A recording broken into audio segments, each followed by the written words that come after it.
Hi, Christine. Thanks for joining us. Hey, Omar, thanks for having me. I I'm am, excited to be here. yes, I am super excited to have you on the show. How are you feeling today? Excellent. Super good. I'm actually very, very good. I'm in a great place right now, so I'm excited to have this chat with you. You're in a great place right now. Is there some sort of exciting news that you would like to share with our listeners?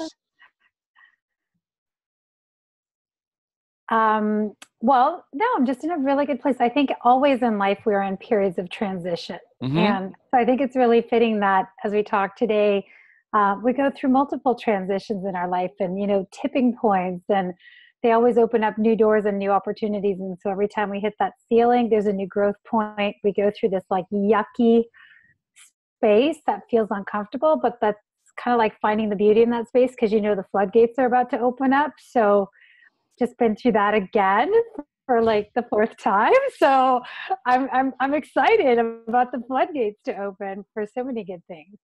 All right. Okay. Ooh, I think at some point we had a conversation about finding you a husband. So Yes. if you want, we can dive into that later too. Right. Okay. Hey, well, I'm open. I'm open to anything. All right. Gotta have a growth mindset. Gotta have an open mindset. Okay. Well, here's the beautiful thing of the growth mindset and everything that you just mentioned at this moment, as far as we're always transitioning, we're growing, we're Mm, pivoting, right? There's these things that happen in our lives, but that's actually not true. All right. It all depends on where you're at. And what you just mentioned at the end there, there's that discomfort period that we go through, and as you embark on the personal development journey, you know that to expect the discomfort. yes, The dis- 100%. the discomfort says I'm on the right track. Yes, that's the I'm un- sign. I'm uncomfortable. I don't like this. This is like, ugh, and Yeah. I'm right in that moment. I'm in that place, as a matter of fact. And so here's what you need resources, you need good people around you, you need to, change your state, there's all these things that you have to do, right? And this is where and the reason why I changed the name to the Recovery Revolution, which is Mm, these are the conversations I wanted to have with people that have pushed through the discomfort. Because a lot of us that are early in recovery, as soon as the discomfort comes, we go the other way. yeah. Instead of pushing through, we pull back. And Back so, to what's certain, even though it's not a great place. We'd rather be stuck in a place we hate because we're certain of the outcome and certain of what it feels like than going into the land of the unknown. Yeah. yes, So yes. no. So for those of you listening, yes, Christine and I are in that place where we know that we have to constantly be in that place of discomfort for us to level up, for us Hmm. to go to the next level in whatever aspect of our business or our personal life that we're currently at. The discomfort tells us, aha, we are on the right track. And in many cases, it can give you some motivation. For me lately, it hasn't so much. You gotta surround yourself with people who are going to remind you. I think like a huge part of it too is we know it, we expect it. It's just like a workout. It's like the easiest analogy is always using that gym analogy that somebody wants to like wake up and think, I'm going to get a great looking body, but is it going to happen with one workout? No, it's going to be hitting the gym multiple times, Mhm. having a few days that you're so sore that you're wondering, did somebody hit you in the legs with a baseball bat? But it's the payoff. But I think it's just not only knowing that that discomfort is there and but expecting it and leaning into it. It's like if I'm not getting it, something is wrong. Like if we're going to the gym day in and day out and we're going through the motions, what we're doing is plateauing or sliding backwards. And that's like a big red flag that if I'm not feeling a little uncomfortable, that's I should be worried. I should be significantly worried that something's not great. So it's about expecting it, leaning into it, and also actually learning to love that feeling, because we chase it in other ways anyways. I mean, when we're going to get that high somewhere else, we're still looking for that rush. but we're looking in all the wrong places, and we all know that, right? So it's expecting that and just really leaning into it and finding a, some kind of joy in the moment, like really being curious about it and detaching ourselves from it. Absolutely. Yes. Yes. So true. So true. And more importantly, it's this idea of like what you just said, looking for it, right? Looking for it. Anticipating the uncertainty, which is kind of where I'm at. I'm kind of like, it's here and I don't like it and I want to go backwards, right? And so surrounding yourself with the right people that go, no, don't go back. and they're like trying to pull you forward. Like, what can we do to help you? Because that's really what's happening. I have a mastermind group that I'm a part of. I have a personal one-on-one coach, and I'm struggling. And so I show up every week and I'm like, here's where I'm at. Yes. Right? And they're like, and they're over there pulling me. And it just feels like I'm at this lower level. They're trying to pull me up and I'm like just hanging there, dangling, letting my weight hang. I'm like, I don't know if I'm ready. I'm not ready. Well, I love that you brought that up. And I just want to add on to that because I think like what you said about the mastermind is so key and the people that we surround ourselves with. And it's funny that you said that about the mastermind because I just got back from a 3-day event with my group that I lead. I took them up north to a ski resort where we spent some time in the woods and some time around a fire working together through some stuff. But the first day right off the bat, what I said to the group was like, guys, don't come in here and bullshit each other with sunshine and rainbows. Like, in order for this to be the most effective couple days together, we got to get raw and real. We want to celebrate what's going right. We want to support each other in that, but we also need to say like, man, I'm struggling over here and I need you guys to call me out on my own BS, And I think that when we can, and help me get out of it, because sometimes it's hard to see when you're in the mud, but having somebody that isn't going to just blow smoke up your butt, and tell you like everything you're doing is awesome. Like there's a lot of push right now towards positive thinking and the power of, sticking happy notes everywhere. And it's like, you stick this note on your mirror and you're like, be happy. I'm happy. I'm happy. It's like, no, I'm not. I'm actually not happy. Maybe you're not happy because you're freaking miserable because of your attitude, and you don't want to call you out. So I think, and I know I've had to have some of those conversations with some of my friends at times who actually thought they were quote unquote supporting me, but they were not being honest with me when I knew I was showing up less than I wanted to be. And I actually had to go to them and say, look, if you're my real friend, I need you to tell me, like, I need you to kick me in the ass. Show up like this. I want to know that I'm falling short because I don't want to show up like this. And those are those difficult conversations that we don't always want people to have with us, but are essential. Well, because that just bleeds into enabling. At some point, just, hey, you're doing okay. You're doing great. It's a lot less effort on us. It's a lot less confrontational on us. If you're worried about looking bad, right? Well, I don't want to say anything. It's just, hey, no, you're doing great, right? Surrounding yourself with the right people that will call you out and say, hey, man, you look off. Something's not right. Mm-hmm. How can I support you in this, time? Because it feels like something's going on and maybe I can help. Mm-hmm. And so being that support beam doesn't allow you to just kind of slip into the enabling piece, which is more comfortable for some people. And then also depending on where they're at in their own life. Because sometimes when you're surrounded with people that aren't doing so well and you're doing good, they might not be so excited about your growth. They might not be so excited about you going to the next level because they're afraid of losing you. So, man, we could tangent all over the place, but let's reel it all in. The important thing is to remember that if you're going through something that's uncomfortable right now, look at this as an opportunity that the universe is presenting you for change and growth. And then once that comes in, lean into your support group for people that will pull you up. That's really the most important piece that we're trying to kind of, unwrap for you.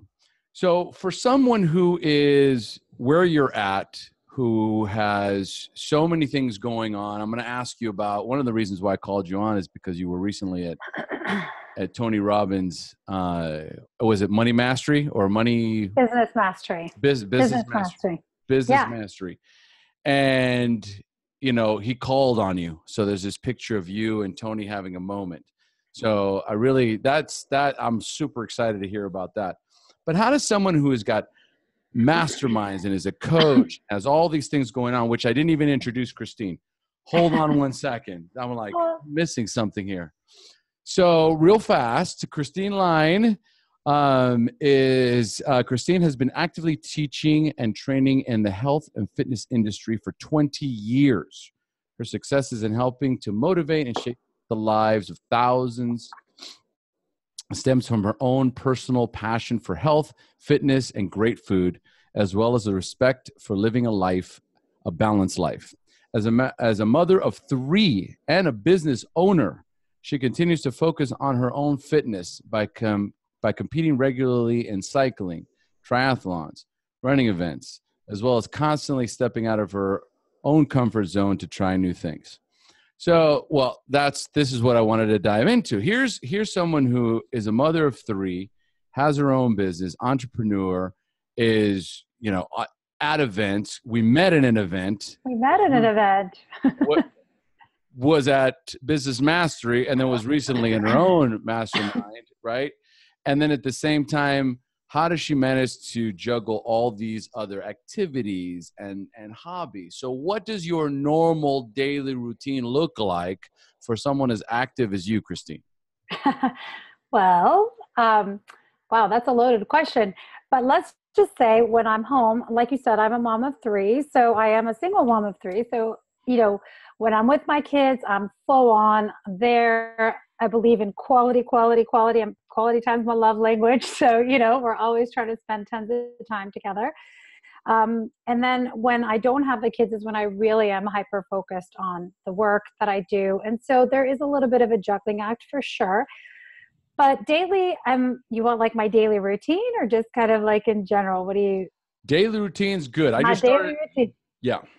Yeah. So I think the most important thing is really how we structure our days and our weeks, and for me, how I start my day is how I run my day. And it's how I do everything. Like that first hour, and you guys have heard this before, but if you wake up out of bed and you jump out of bed and the first thing I put into my head is some garbage from social media or some piece of news, or I read some text from somebody that pissed me off, or read an email that makes me freak out about something that happened at work, I'm just going to be in a funky, negative, pissed off, resentful and reactive state right off the bat. So I'm a big believer that it's like, I have this like image that I've got this like pack of bow and arrows. I've got these arrows on my back, and right away I want to wake up and I think about like, okay, what beautiful space do I want to put myself into so I can hunt? So the beautiful space is the practice, my morning practice. And so, I like this analogy of like a gatherer warrior.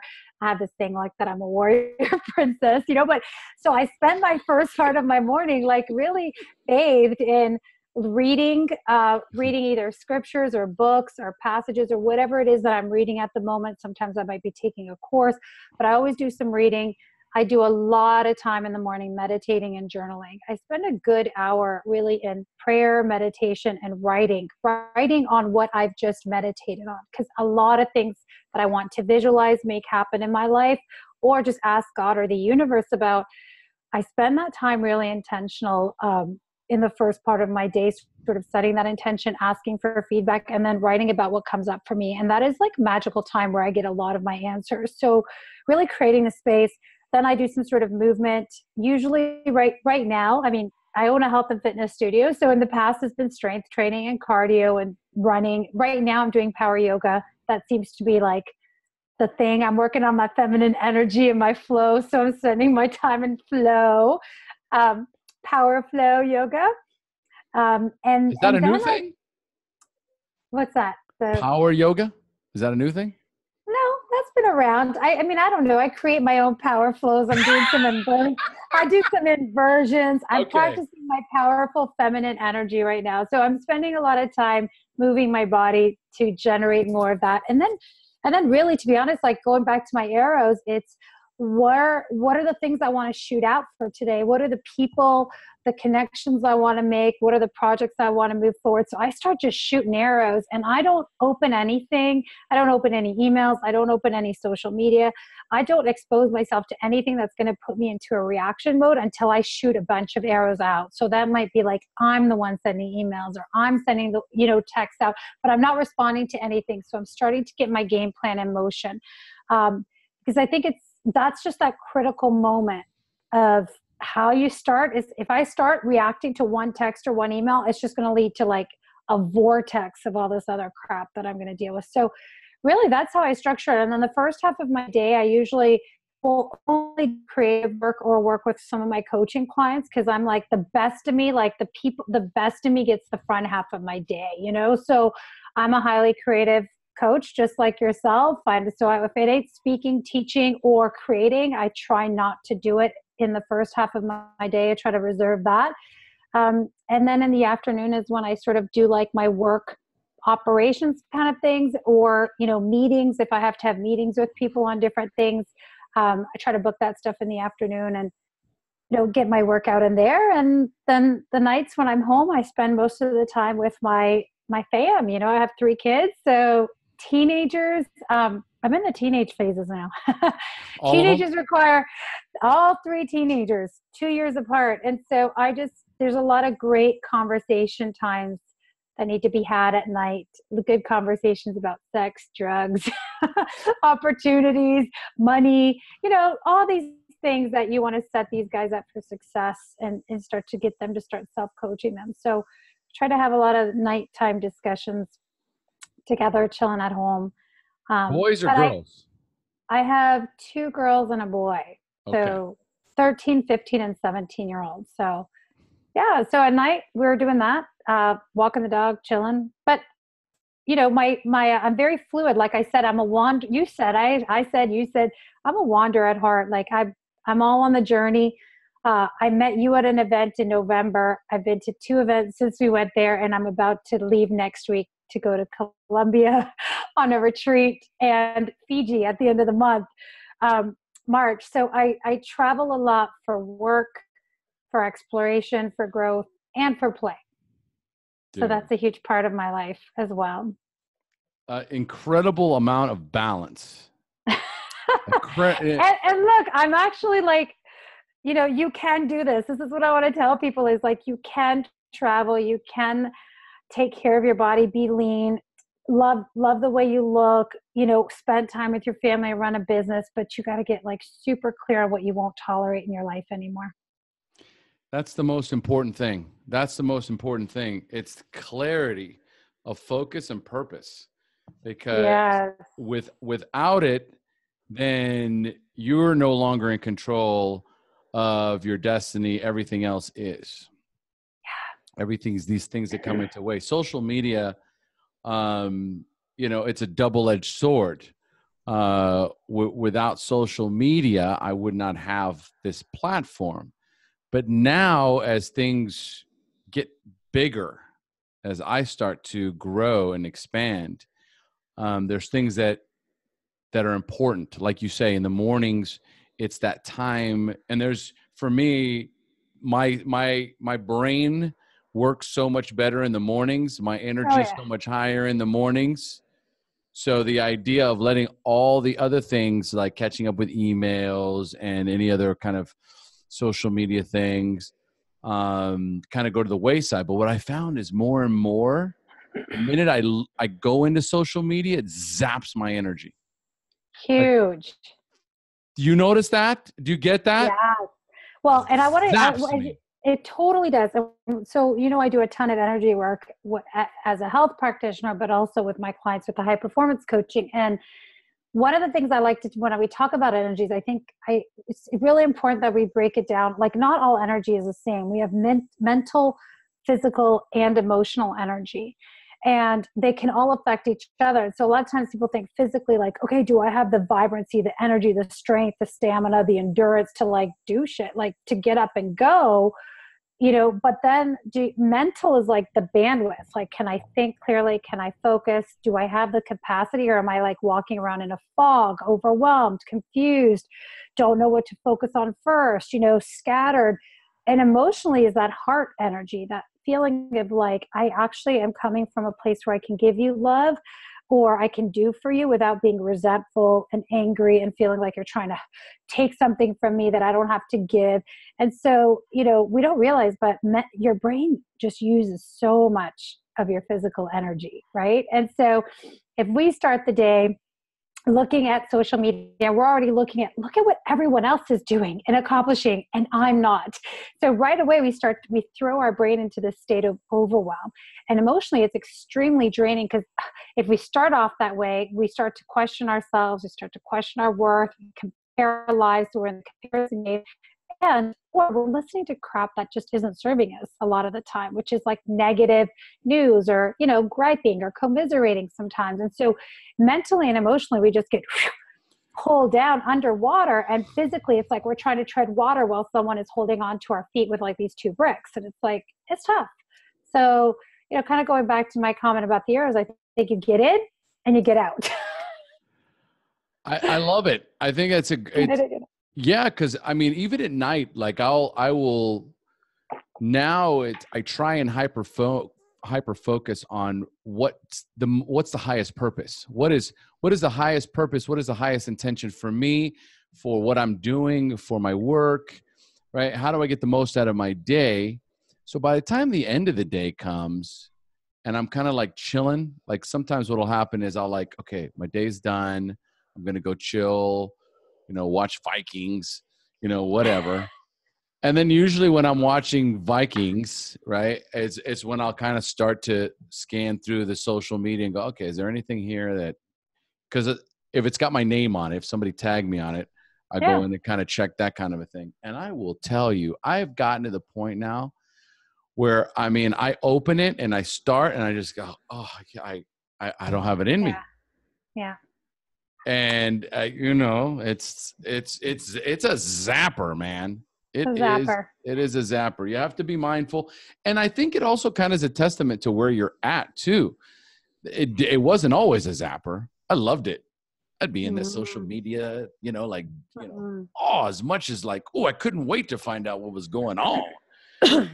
Right. And now it's like, oh, it's just that. So it's good to know that we're in the same boat. And more importantly, for those of you who want to get shit done, put that thing away, put it away and focus on what is my highest intention? What is my purpose? And in anything, in any day, if I start my day immediately focusing on what I want to accomplish for the day, my focus is on that. Instead of, if I read something that sets me off, an email that sets me off, some post that sets me off, that's all I'm going to be thinking about in that moment. And that's what I'm going to be thinking about in the shower. And that's what I'm going to be thinking about when I'm eating breakfast. And that's what I'm going to be thinking about on the way to work. And then my digestion's going to be off and my energy's going to be off. And before I know it, it's like, why is that person so angry all the time? And like, it's great for us to talk about purpose as coaches, because we're all about like purpose and intention. But for somebody who's starting off, they're like, yeah, great. I don't even know what my purpose is. And I'm sick and tired of you talking about yours, So, and I get that, because I have clients that I work with that are in that same spot. So one of the things I talk about a lot, I'm sure we'll dive into this in a bit, is just really like being ruthless about preserving your energy. Because the only resource 100% you have total control over is your energy. And it is 100% yours. And energy is something that needs to be generated consistently. It doesn't just happen to us. Like, we create it. If you sit on the couch, you feel like doing nothing. But if you go out, you move, you're more energized, whether you're in the, so one of the words I use a lot is this word ruthless. Like, what do I need to protect and preserve that is mine? And my energy is definitely one of those things. And the second piece is, what am I not willing to let others have control over me? And that whole idea of being reactive, in reaction mode all day, it's just about like, do you really want to let someone else have that much control over you? No. No, thanks. So, just baseline foundations is like, yo, this is mine. I'm protecting it. I'm ruthless about it. And number two, you ain't going to have this control over me. It's incredible how what other people think will knock you off your game every single day. Every single time. For so many people, as you start to like pull back all the layers, at some point it's like, well, for what reason do you do that? And for what reason do you do that? Right. And then at some point it's like, well, I just don't want them to be mad at me. Well, I just don't want them to like, not, I just want them to, and I'm like, whoa, there we are. There it is. We just want them. Mm-hmm. What do you want? Mm-hmm. And for some people, it's been so long since they've been able to answer that question honestly for themselves without taking other people's beliefs or feelings into consideration, that's where much of the conflict comes in. So, wow, we're constantly deviating today. I am like, whoa, let's reel it back in. I'm not going to distract you anymore. Okay. No, it's going to happen. I can already tell. I'm so excited to have you because this is what's so fun. So for our listeners that are part of the recovery revolution and that tune in to find out about recovery-related stories, addiction. So we have addiction can be a driving force for so many of us. It may propel some of us towards things like drugs, alcohol, food, money, success, even our phones. So how has addiction played a role in your life and what has it cost you? Wow, that's such an awesome question. And there was a time that I was super pissed about this in my life. I am not a recovering addict or alcoholic myself. However, I grew up with a father who was an alcoholic who, unfortunately, to this day in his late 70s, is still an alcoholic, wakes up drunk, really has no sense of purpose, hasn't had one for the last, as long as I can remember. And it just breaks my heart to see that he's still a prisoner of this disease. So in so many ways, but really as a child of an alcoholic, seeing somebody who, you remember as this, like, I remember him when we were younger being this superhero, magnificent, all this potential opportunity, VP of a company. He had really like taken himself through a lot of really hard things. And I think that, we get to that point, obviously, because we're experiencing that challenge, that trial in our life. And he did not have an easy life. He lived on his own since he was 15, abandoned by his father at a very young age. Stepdad tried to kill him. Like, it was a brutal thing, And so, like, he was enlisted in the Navy, ended up working for the government, like ended up working with the CIA. Like, so he had been through a lot of shit, And so in someone's eyes, you could be like, no wonder you're going to drink, but you don't realize the effects it has on just destroying yourself and your family. So anyway, seeing my dad sort of go and having all this potential, overcome a lot of challenges in his life, but then become a slave to alcohol, and slowly the life that he had worked so hard to run away from, to escape, this fear of like, nobody wants me, I'm abandoned, I'm good for nothing. He overcame that in his teens and 20s and started to rebuild his life and prove that he was worthy. He made his way up to VP of the company. We lived in a great home. Like I grew up in Europe, and he had all this opportunities and potential. And slowly over time, he ended up destroying himself physically, emotionally, mentally, and taking my mom, my brother, and I for a ride through hell, basically, for many, many years. So, how it affected me is it's heartbreaking to watch someone you love go through that and see that the very thing that they fear the most is what they end up with. Yes. Number one, like, that's just, we try so hard to run away from it. And the very thing we run away from is the thing that we end up getting if we don't do something about it. And there's that danger of taking everyone else to hell with us. Number one. But really, for myself, for many years, I had a hate on for him in the things that I saw and the things that, how he treated me and my mom, and mental and physical stuff that we went through, and the loss. We lost our home. We lost, we had to start from ground zero. But I will say, actually, this is funny. After watching I'm Not Your Guru, I don't know how long ago that was. It wasn't a long time ago. I kind of went through this period in high school where I just hated my dad. And I was like, there is no fucking way I'll ever be like him. And I was like, I'm going to be so fiercely optimistic. No one's going to get under my skin. And I'm just going to, and I was very driven, ambitious. I got great grades. I was captain of the soccer team. I got, I was like on a mission that nothing was going to stop me. So I got this drive that was crazy, and this achievement and success and like independence that nothing could have touched me. So on that side, I was like, great. But at the same time, I never really took the time to honor the struggle that my dad had gone through. And so it wasn't until I watched Tony's I'm Not Your Guru that I actually realized, man, I got to let some of this hate for this man go and really thank him for the struggle and give him some compassion and realize, like, man, he was doing the best he could at the time.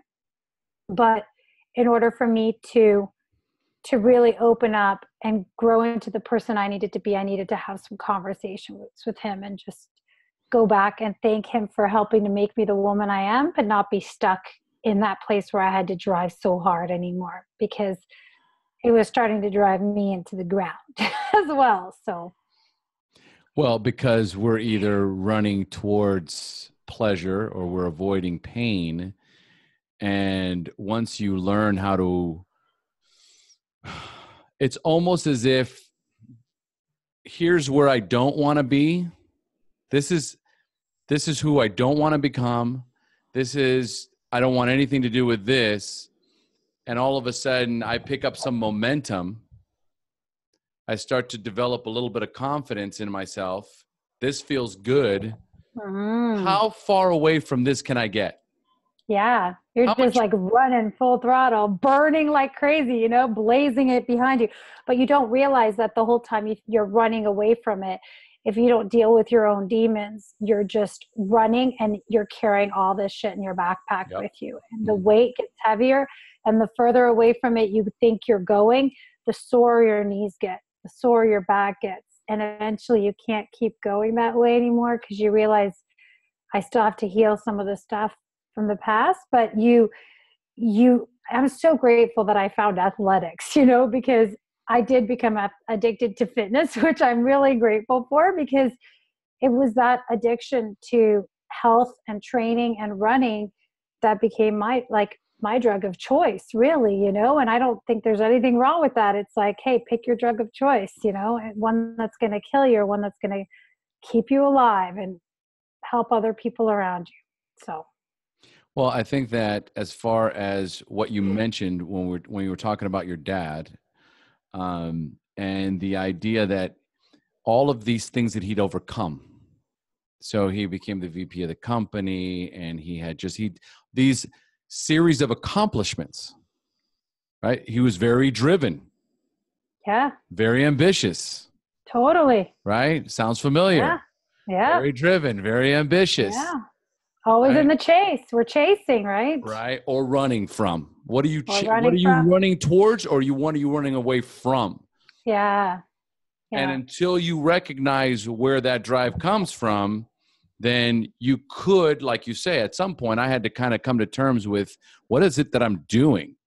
What is it that I'm trying to accomplish? Because I just keep accomplishing, but it doesn't seem to feel like I'm there. It's always like, you're never fulfilled. And I think there's the word. Yeah, you're never fulfilled. You're doing all this stuff. You're checking things off your list and you feel this big gaping hole inside. And, I remember specifically, I told you I journal a ton, I pray a ton, and I have a big spiritual practice. But, a few years ago, I said, that's it. I want to get to the point where I'm really saying yes to things and I'm driving for things, not because I'm pissed off or angry and it's a reaction to something, or because I'm trying to prove something, but because I'm actually excited about the thing. In the past, whether it was signing up for a triathlon or a race or winning first place or scoring goals, it didn't matter if I was in athletics or chasing a business deal.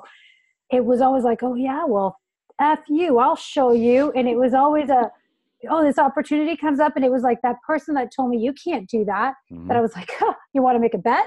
And so I loved that challenge. But the problem was, guess who was in control? I thought I was in control. But really what I needed was something to be angry at in order to have my drive. And so the pain was in control. The other person was in control. And this actually played a huge role in my relationship.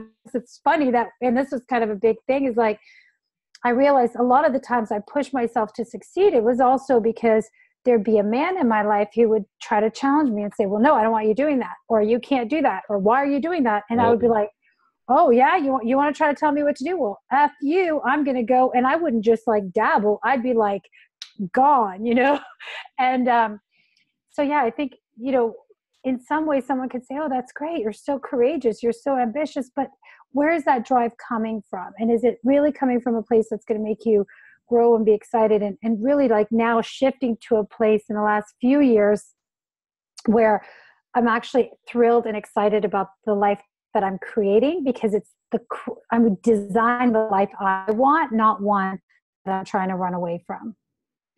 Well, I like if we're talking about the same story or the same breakthrough or intervention in I Am Not Your Guru, it's that where he says, if you're going to blame him for all the bad stuff, you got to blame him for all the good stuff. For all the good stuff. Yes. Blame the him. one where she was talking about her dad, right? Yeah.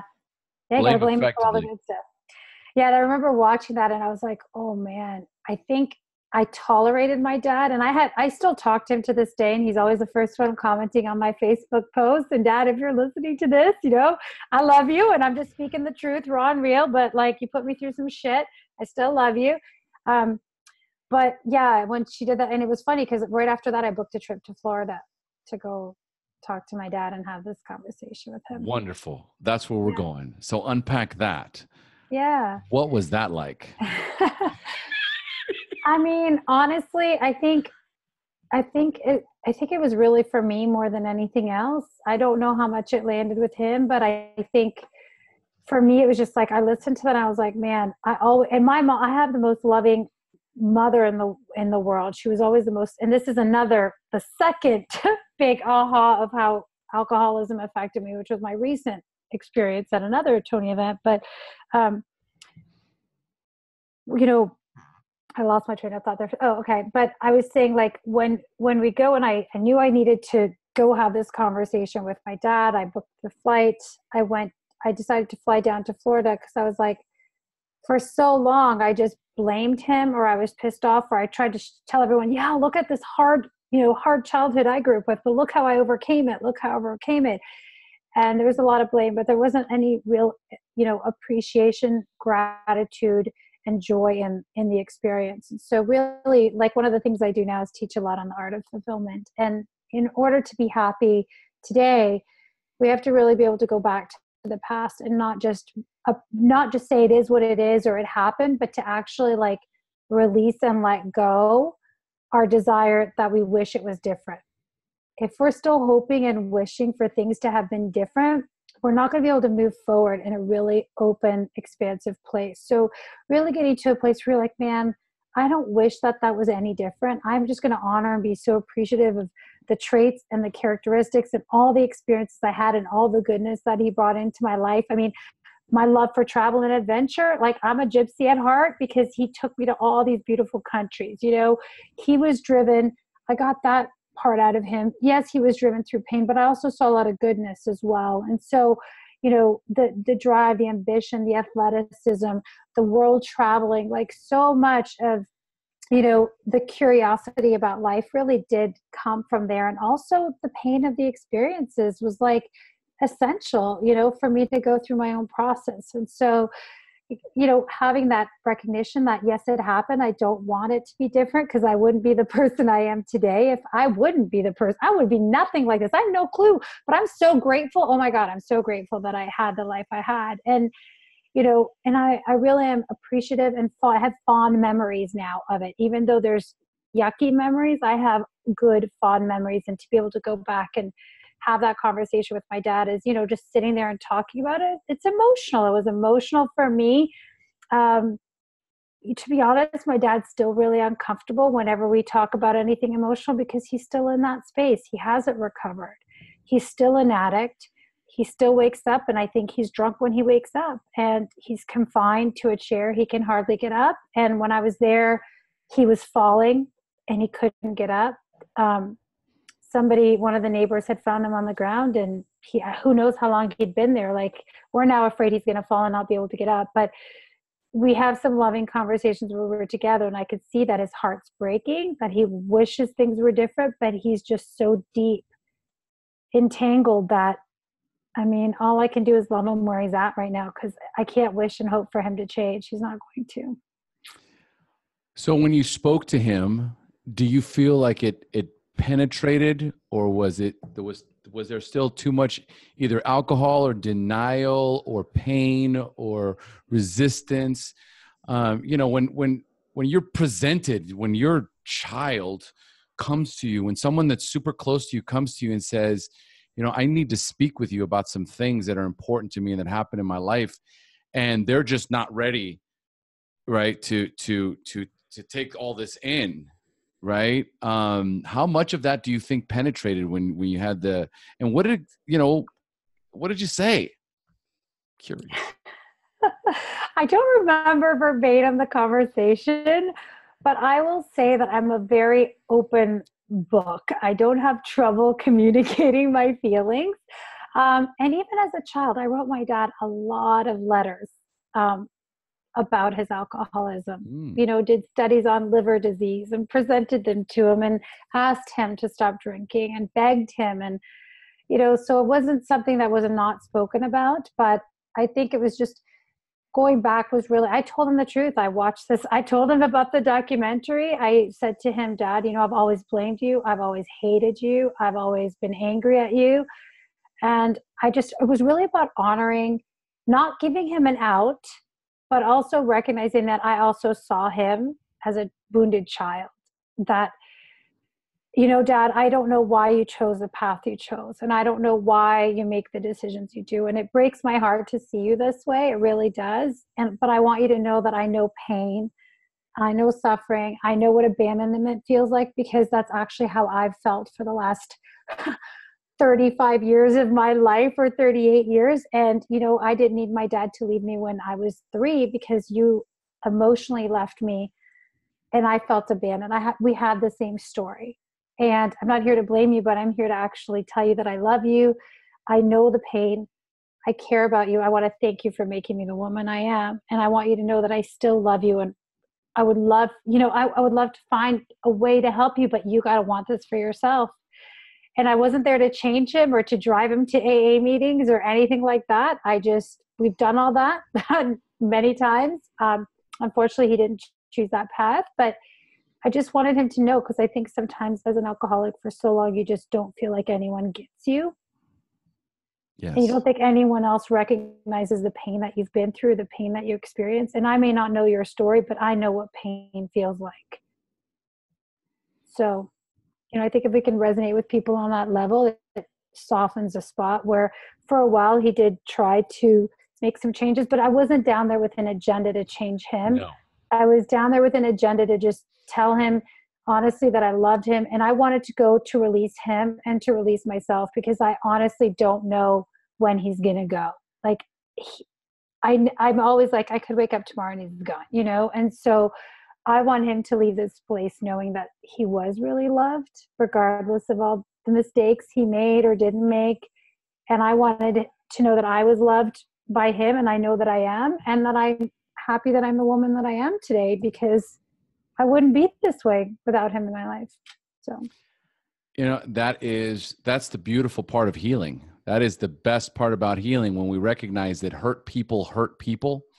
Yeah. And this is just a generational circumstance. And guess what I get to do? I get to break that generational dysfunction. And on top of that, what I went through emotionally brought out the best in me. It brought out the absolute best in me. And now I can take the best in me and I can bring out the best in others. Yeah, that's so awesome. I'm just so proud of you.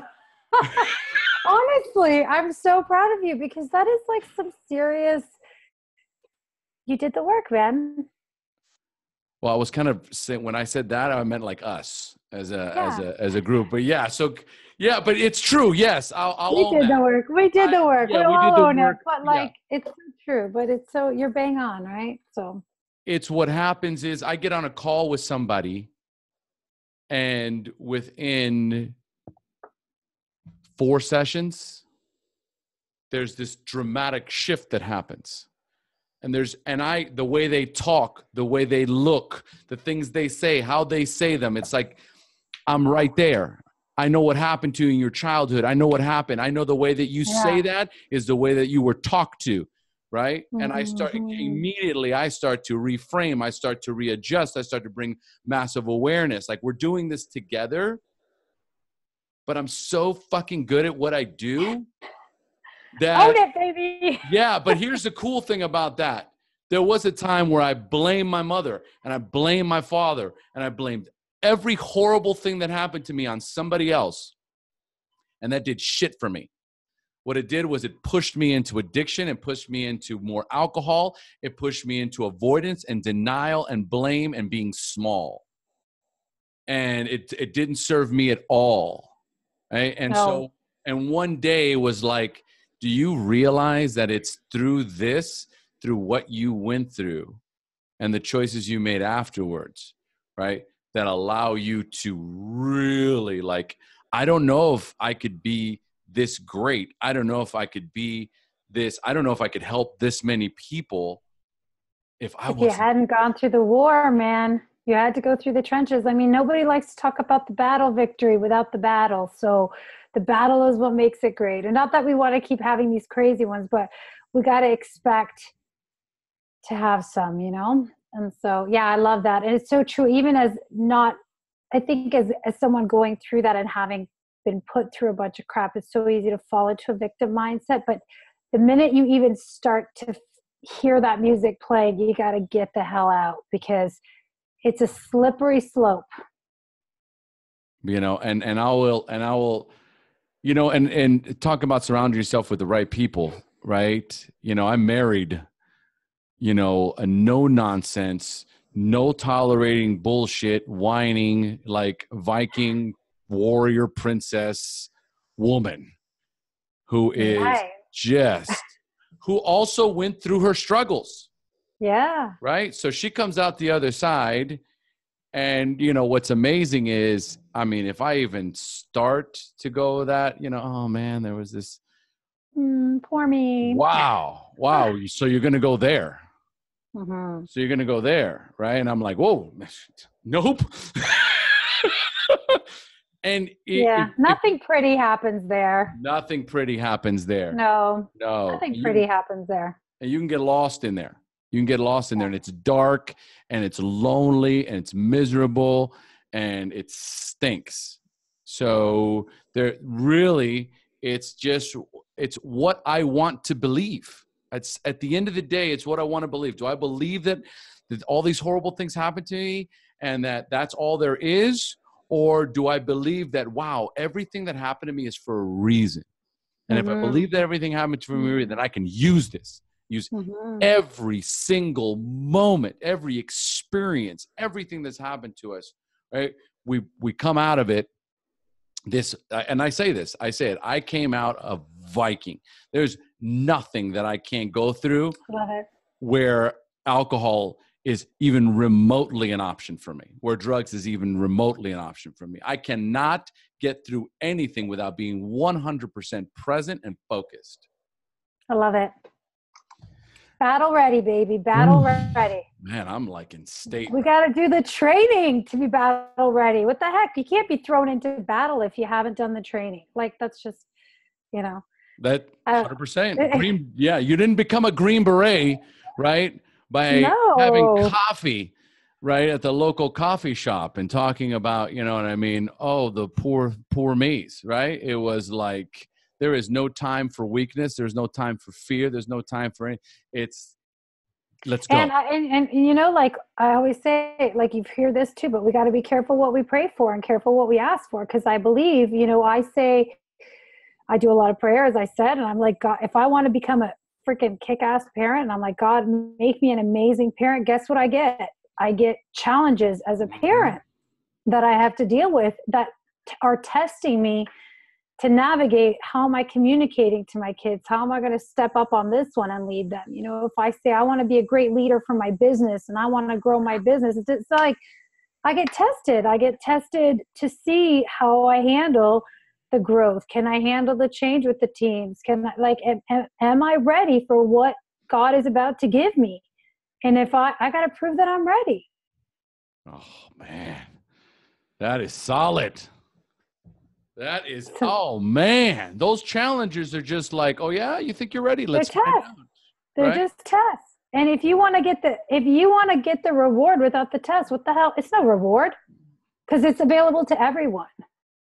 Oof, man, man, I hope rewind that, listeners. If you didn't catch that power, go back and listen again because that's truth. That is truth. There is no story without a struggle. There is no reward without adversity. There is no fucking championship ring without putting in hours and hours of work and struggle and focus and change and mindset change. It's all these different things that we have to do, right, to be able to earn it. Nothing Yeah. comes for free. I'm not a UFC fan, but I know some guys that are really into it. And I know this, they wouldn't like to watch the fight if it was a clear win. No. One punch and it's over. I don't think that would make for a good championship game at all. But we do like watching one of those beautiful one knockout. Yeah. Because that's the But thing what about about all the MMA. work that got up to Oh, that no. place, right? Yeah. Oh. All the different types of martial arts that you have to learn. That's a beautiful example of mixed martial arts. I can't watch boxing. It bores me. But Yeah. mixed martial arts, I love it because of all the diversity. But there is nothing like watching one of those guys who is just a beast and he comes out and there's the other guy that's been talking shit for like I don't know how long, right? And he gets hit with just the perfect left and he goes down like a stack of pancakes, right? And you're like, damn. Take Yeah, that. he didn't just manifest that shit. I'm sorry. He worked on that, right? Well, he didn't. He didn't just go like, "Oh, No. give me the punch." It's like, baby. He did the mental work. He did the physical work. He did he had to get himself ready for that moment by lots and lots of tests. So He probably saw it. If you ask him afterwards, oh, I saw it. I visualized it happening. I I walked visual out. And I was that's why I visualize every morning. all right. So real Yeah. quick, because we're like flying through the time. I want to know about business mastery and that moment, right? I saw the picture of you and Tony and what I wouldn't give, right? To be in that moment, holding that mic, having Tony staring Yeah. him at me and like just Yeah. coming at me. And it's like, oh, step into my greatness, right? So what was the question, right? And how did that all come? How did it all happen? Give us the whole play by play. Well, I think I wasn't in this major intervention, but what happened was it was actually during so it was business mastery. So it wasn't Date with Destiny. We were there to grow our businesses. We did a lot of business psychology and we already talked about being the driven one, being the one that's like, hey, I'm driving, I'm going for success, growth. You're there. I'm committed. I'm doing the work. I'm sitting there with all these people. And he's going through a session around building your empire and building your wealth and what you'll commit to yourself, where you'll draw the line in the sand and what you'll commit to yourself, right? And so there's a couple things that kind of led up to this because he was taking us through a bunch of exercises around, what our money beliefs were and how we have money is just an example of how we play out our worth in many ways, right? And so money has been a challenge in my life for many years. There was a lot of loss and gain, like peaks and valleys. I saw my parents gain everything and lose everything, have the bank take our house, end up living, sharing a bed with my mom in a 2-bedroom place and having to, her working at the church on the prayer line midnight till 6 a.m. to keep things afloat. So I saw a lot of loss and a lot of scarcity. And so I saw everything that is quickly given is quickly taken away. And so operating out of this sort of fear, lack, scarcity mindset for so many times, really driven, making money has never been a problem. Keeping it is another story. Maybe some of you can relate. But so there was 2 pieces of this that came into this. Number one was that I realized, holy shit, like I got to break this pattern. Where is this coming from? This is coming from this deep rooted, pattern that I watched someone else use as their operating system that somewhere along the line I adopted. So I need to let that shit go. But the second piece, which was a huge breakthrough for me, was really recognizing that in watching my mom and how she was as the partner of an alcoholic, as you can, probably a lot of your listeners can relate to if they're married to or been in a relationship with someone, is that when you're verbally abused for so long, it just eats away at your self-worth till you feel like you're not worth a speck of dirt under somebody's foot. And, seeing my mom, who was this woman with a PhD, really intelligent from Europe, marry my dad, and literally just her whole self-esteem get destroyed, seeing her get walked all over, financially have nothing to rely on. When he left, her whole financial picture was destroyed and to this day has not recovered.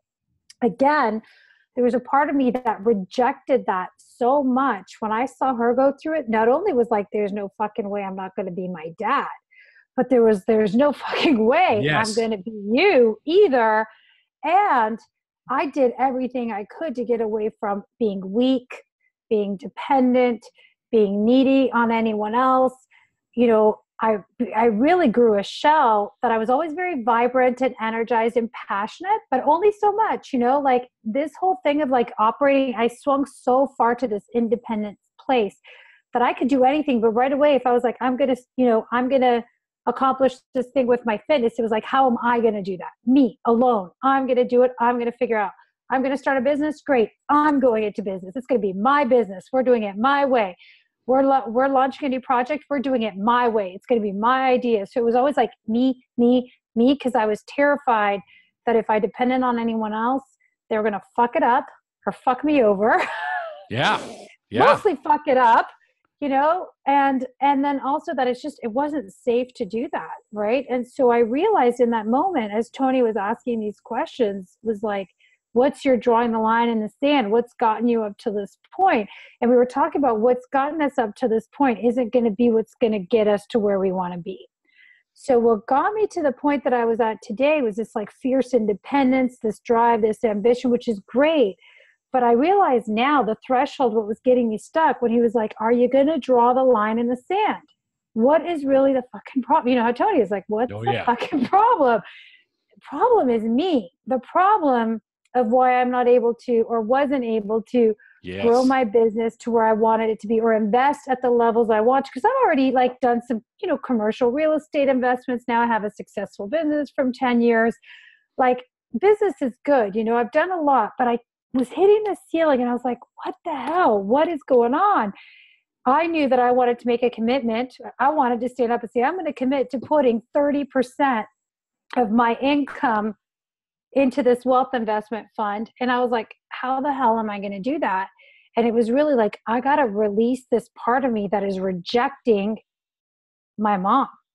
I got to release this part of me that is not going to be dependent on anyone else, in the sense that I got to learn to lean on and become interdependent. So if I want to really grow my business, I got to now develop the right relationships with the right people who are going to not only support the business, but help me scale it, who are going to challenge me to think and grow it on a different level. It's really like, who are the people? Where are the places I need to expand and connect? Like, I need to do this in union and find this beautiful state of interdependence. And really also, again, that aha moment of with my partnership, it's like, I can't be this great, fierce independence is a beautiful thing. I don't need you, but I want to need you, you know, and I need to need you sometimes. And this whole thing of like two is so much better than one. And we have so much more exponential power to create this compound effect in our lives of just love, wealth, relationship, health, experiences. It's just this compounding effect will come into place when I can let go of this need to be so fiercely independent. Honor the drive, honor the passion, honor the grit, honor the perseverance, be hungry, but also be okay with going, okay, I need you. I need the people sitting next to me in this room right now to lean on, to exponentially grow. And so it was just a huge moment when it was like, you know, what has gotten you to this place that is now going to choke you? And that was it, was rejecting my mom. That in me. yeah. Yes. It wasn't about rejecting my dad anymore because I had let that shit go. But I didn't realize the effect that and I was never willing to face it because I always looked at her as a super loving, caring, sacrificing woman. But what I'm going through so much healing right now about this because there are so many parts of my feminine, of my just potential that I have just shut off like a tap. I just shut that thing so tight because I wasn't willing to go there, because I wasn't willing to have that even be a remote part of me. And now it's like I've opened the taps wide open. It is just like flooding out, baby. All kinds of shit is coming up now since I had that moment. And it's been, there's a lot of things coming up now that are pretty awesome. So it was like I felt this weight of an elephant step off my chest. Well, the first love just pour back in. Mm-hmm. Sorry. And I was going to say, it was like this weight, this pressure that was on my chest comes off. And it was like all this light and love come pouring back in for myself. Not only that I can do this, I'm worthy, but like I am designed to create this life with other people, not by myself. And I think that when we go against what is the natural order, because I'll call that in this particular case, I'll call that the natural order. We weren't designed to do things alone. Mm-mm. Because if it's we try though, don't we? And we have to just we just have to submit to our baser instincts, because this is all part of, like, in the beginning, when there was this idea of there needs to be a filling of the earth, so to speak, however you want to look at that. But if there was even a small part of us that's independent and okay with independent, then we all find some mountain, and I'm like, okay, well, I'm going to take this mountain, right? You take that mountain, and I'm cool. And at some point, like, how do we continue to grow as a species? We can't. So instinctively, genetically, we are designed to be together. And the independence is more of a protective shield that we design. We create the whole warrior princess and the whole idea of, like, it's not just about proving that I can do it alone. It's also about worrying about getting fucked over. So, yeah, it's like, am I going to be that warrior that's just out there by himself swinging the blade, getting exposed? Or am I going to really build the tribe to go out with me, and we got each other's backs? And much truth in that.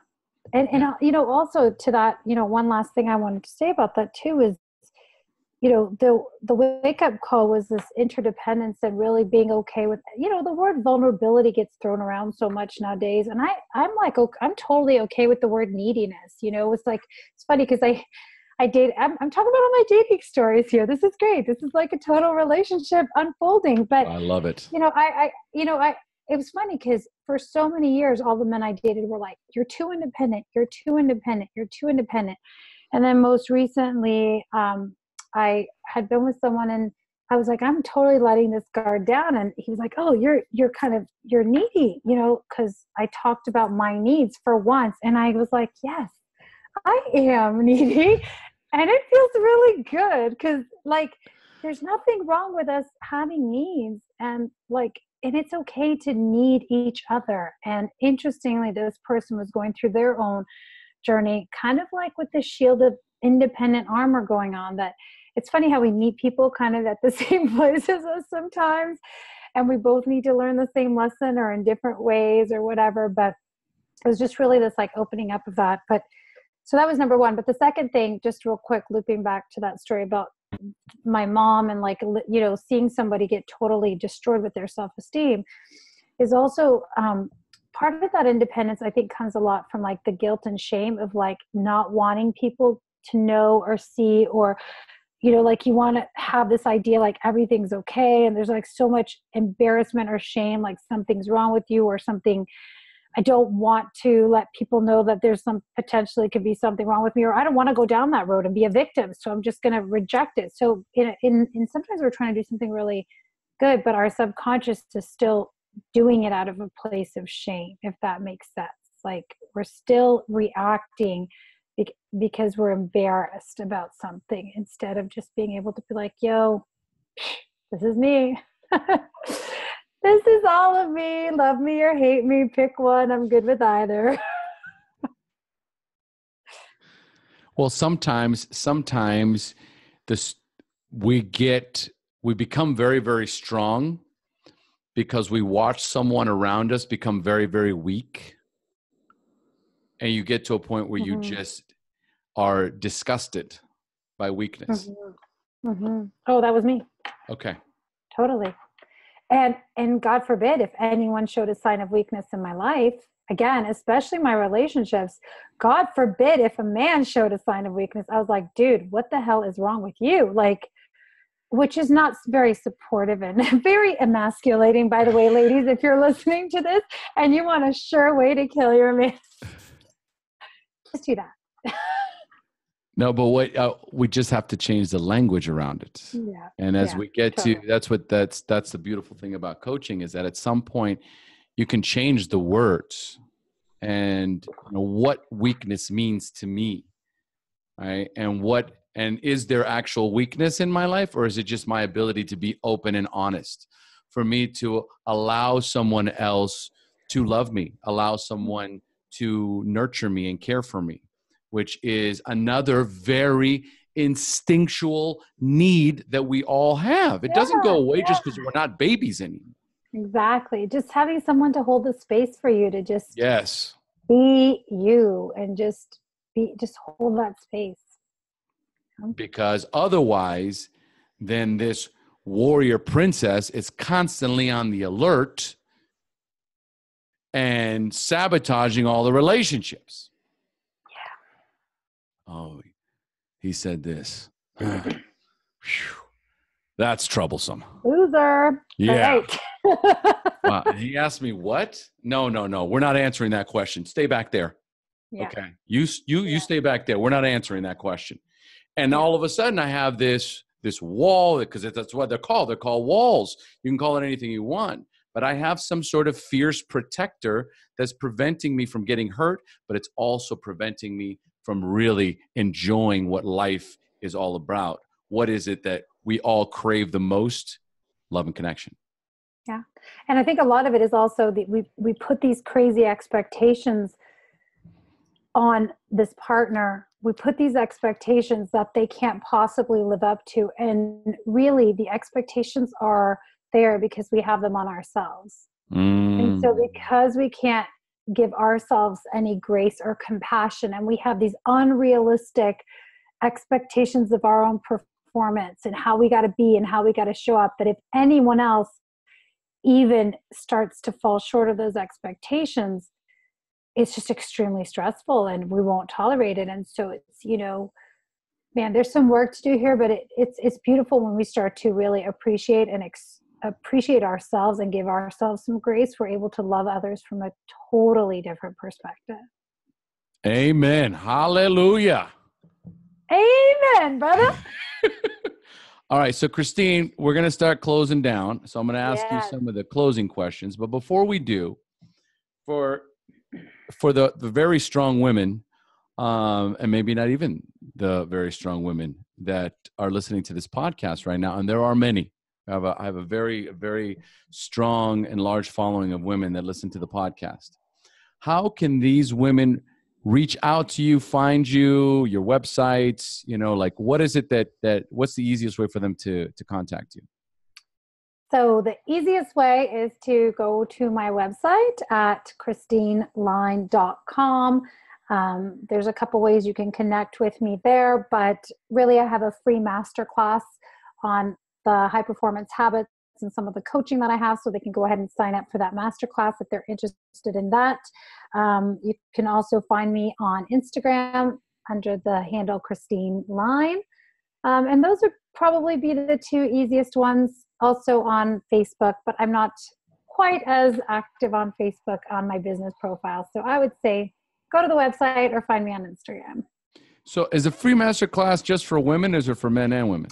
For men and women. Okay. So the masterclass I offer is a online training on mastering the key habits of high performance. So what are the things that are bottlenecking you right now that you're going to need to really break through to get to the next level? And so there's some real application there. You'll walk away with some action steps you can implement right away to get some momentum, like today. Like imagine, one of the things I learned in my mastermind, I recently joined M1.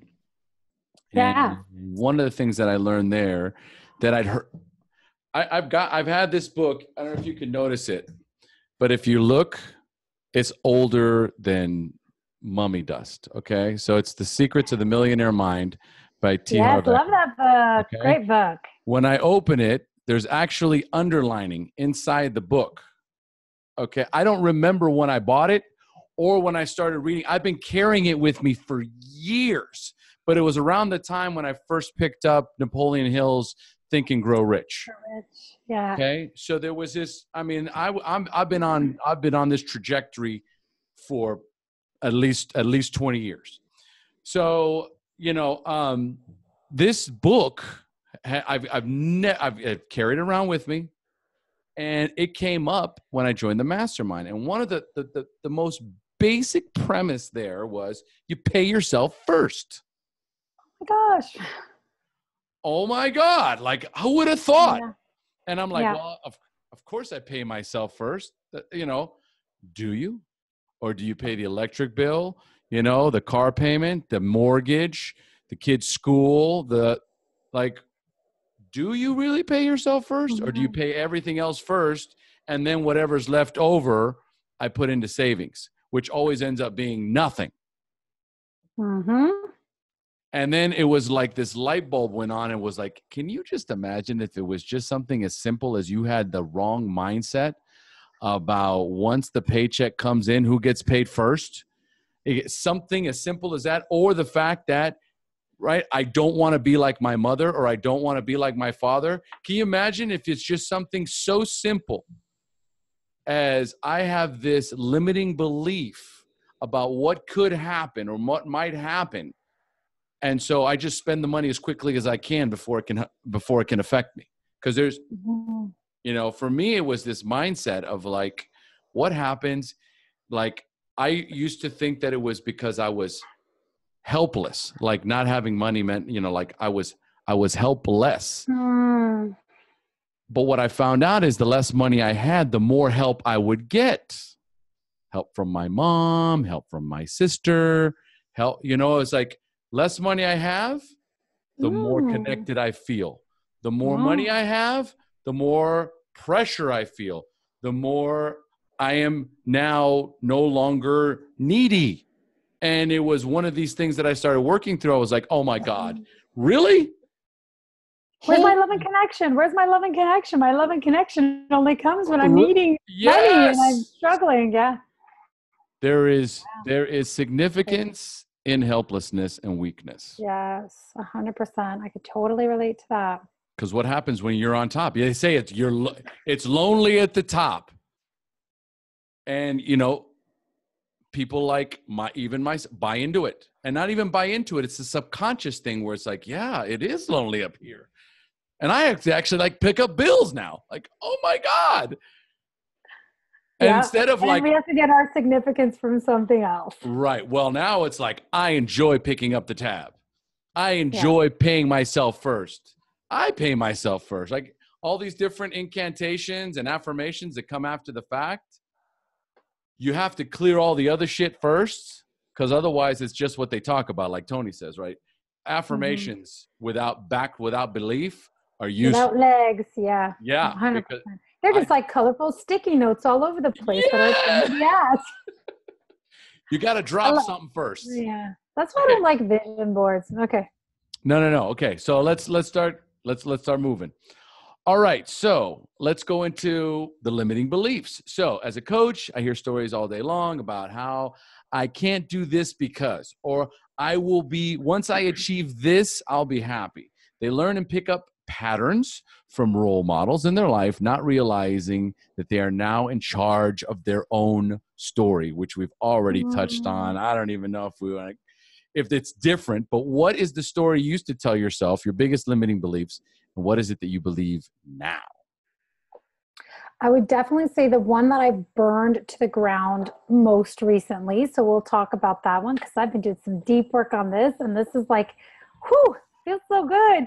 Is I used to have this belief that like no one, what do I have to offer? I don't really have anything unique, different, special that hasn't already been done. Like why will people want to listen to me? Like where, if I build it, will they come? They probably won't come, you know, and these sort of like subconscious fears around and like opening my business and creating my retreats. You know, that's another way people can get involved with me is come to my retreats. I host 2 to 5 day retreats. And, you know, as I was building these things, I would have all this like anxiousness welling up, like total freak out factor that, oh my God, no one's going to want to come. And should I charge this much and whatever? And now I'm just like, girl, I don't even like, it's so cool. You know, it's not a limiting belief when it passes right through. Like your muscles don't tense up anymore.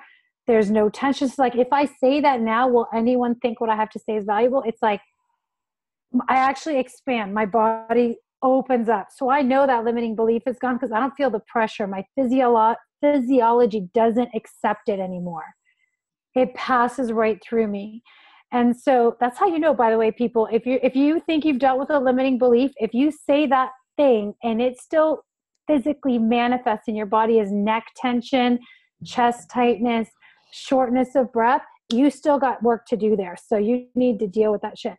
So, but that one now is like, oh my gosh, I know the work I do is life-changing. And I've heard this from multiple people. Like you said, when you work with clients, there's that moment where all of a sudden, like, and I always record my calls as well because I want my clients to see their whole energy changes. They look like a different person. And so, you know, I know hands down, like it is life-changing work we're doing. I am doing the right work with the right people who are ready. Number one, I spent many years trying to convince the wrong people who were ready. And what I say now is I'm not here to motivate you. I'm not here to motivate people. I'm here to find the ones that are already motivated, who are hungry to do the work. And that's where we go. And so it's so exciting for me to be in this space and work with people who are hungry and motivated, because I know we bring incredible value. So I'm on to building great things and charging what I'm worth for it, because I know it's life-changing, and it's really priceless when we can start to change the trajectory of our life. And really that is the key element in personal development, especially when it comes to coaching. The changes happen so fast and they happen so big that this is not something where like therapy, where I've had my therapist for years, 15 years, for 10 years. Like, oh my God, right? Like that's one thing you probably won't hear in the future. I've had my coach now for like 10 years now, because what you do is you have these massive breakthroughs and you go out and take action. Yeah. And I will say to that, like, actually, I don't know about for you, but a lot of my clients have said like, Christine, holy shit. Like, it's not like you're having me overhaul everything. You're usually doing 1% shifts. I'm like changing this one tiny thing, but it changes my whole life. Yes. And it's like another time. So it's not these massive shifts. It's just massive change that happens. So that's the beautiful thing for people who are kind of on the other line going, oh shit, I got to change everything. Oh, I'm not ready. That makes me nauseous. I want to vomit. It's like, baby, don't worry. we got you covered. But we're going to challenge you just enough to create that little shift, but the results are going to be massive. Beautiful. That's that. And that is it in a nutshell. That is it in a nutshell. And it's just, and it's these beautiful little 1 millimeter shifts that all of a sudden you're having your dialogue changes immediately. Immediately. Yeah. And it's really the dialogue that is really the nemesis, right? It's like, what is the story you've been telling yourself? And when that changes, like you said, it passes right through you. I've had that experience with so many things. And like you said, like I'm in that one right now where it's like, it's not passing through me. And I'm using every resource I can, every person I know, it's just a constant. We're just going to keep working on this thing until it just goes right through me. Yeah. Right? Like but wind. we do not stop until we reach the top. I like it. All right. So, okay. Let's see here. Tell us about an aha moment. Oh, no. Wait. This is my favorite one, Tony Robbins, right? So where was that moment, right? So I love it when Tony talks about, burning the boats. To take the island, you got to burn the boats. So not one more day, not one more minute, not one more hour. I'm not going to tolerate this in my life, right? So what was that pivotal moment in your life when you turned it all around? When that happened for you, when you burned the boats, and what made the difference for you? Well, I think we have multiple ones, to be honest, but I think a big one for me in, let's call it adulthood, was in 2000 and I don't even know, not 2009, when I got divorced and I was with my 3 kids living with a girlfriend, really like not knowing how I was going to make ends meet, literally had no money. My car had broken down. I couldn't get approval for no one would approve me for even a $5,000 loan. We were in a bad mess with our credit. My ex-husband would not pay me. He basically said to me, I'm going to financially and emotionally destroy you. And he came from a family that was worth, at that time, about $30 million. And that was a very scary thing to hear, especially when I felt totally like someone else was holding the strings. And I was like, oh my God. And, everyone was like, you have to fight it. You have to fight it. You get what you deserve, like go after him. And and I was like, no, I'm going to draw the line in the sand. I am not going to let him steal my emotional well-being. I'm going to redirect my energy into something that is going to expand me. And I sold my wedding ring, which at the time, the diamond, I had a friend who was a jeweler. I took the wedding ring to him. It was the only thing I had of any worth. I had nothing. Like, I didn't even have furniture. Like, okay. And he took the diamond. He goes, Christine, I'll give you $4,000. And I was like, okay, I can either pay for groceries and rent and all that stuff, or I can put first and last month's rent down on my business. And so that's how my business started.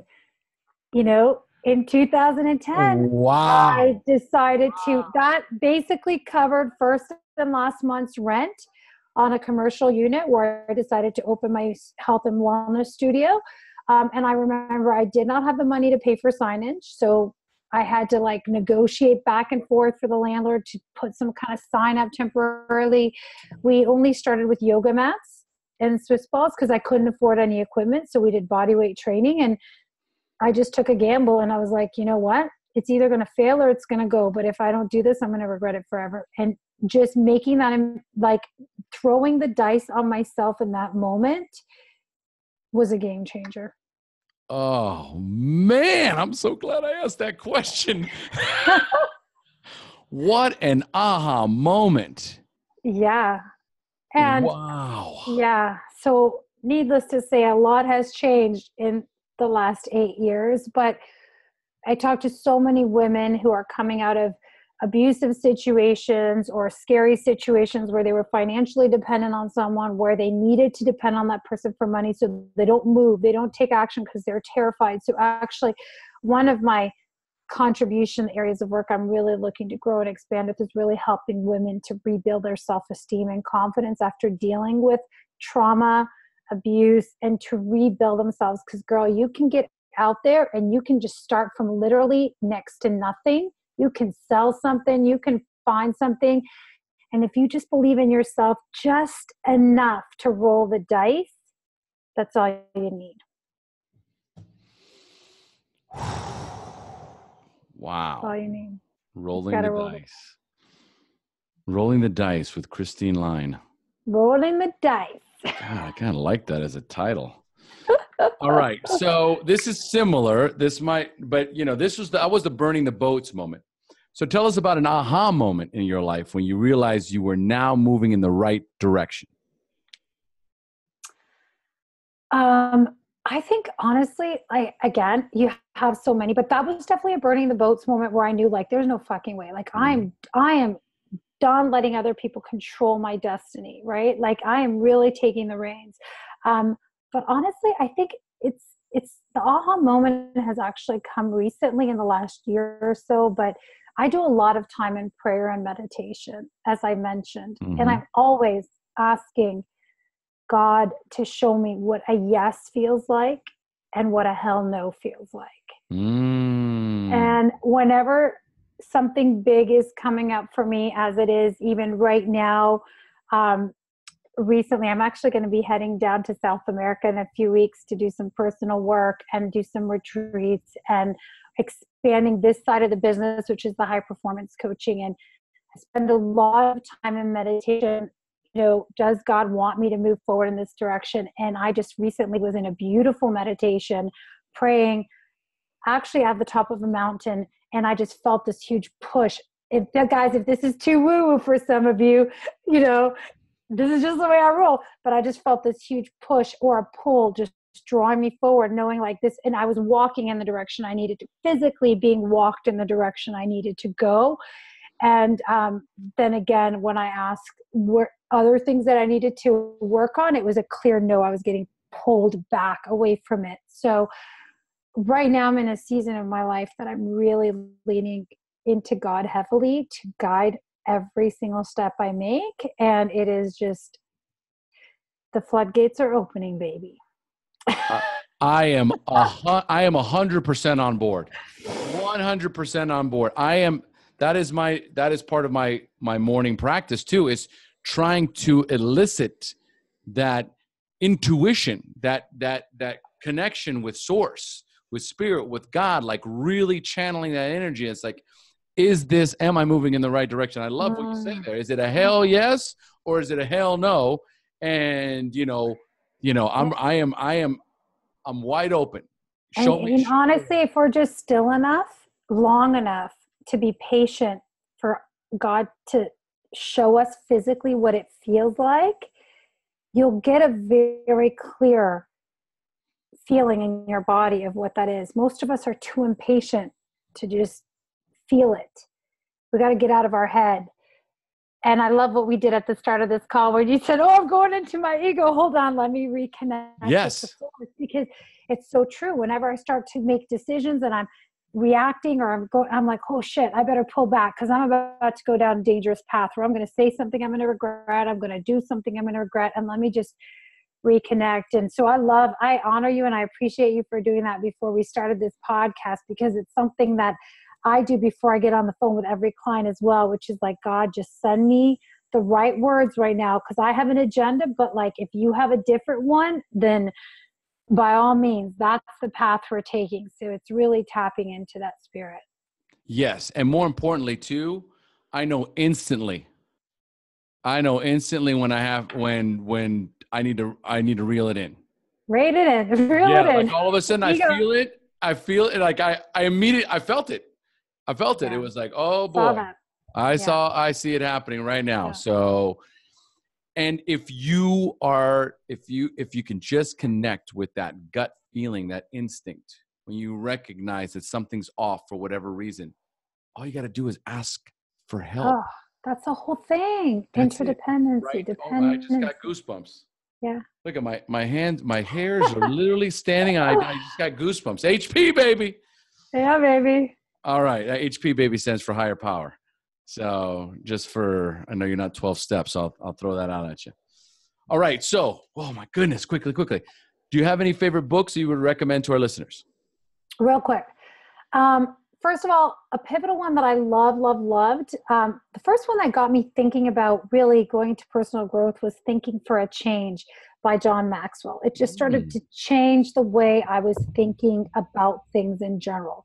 So I love that if you're starting off and you're like, it's an easy chapter per thing. Another one that I loved just to shift my perspective on life was On Fire, The 7 Choices to Ignite a Radically Inspired Life by John Leary. And that is just a beautiful, incredible story. And damn, if you need some perspective in your life and you're playing the violin, pick up this book because it will shift your state and current reality. And then finally, I just have to go back to the ultimate book, which in my eyes is the Bible, because I study a lot of different religions and I've studied a lot of different philosophers and I've read a lot of personal development books.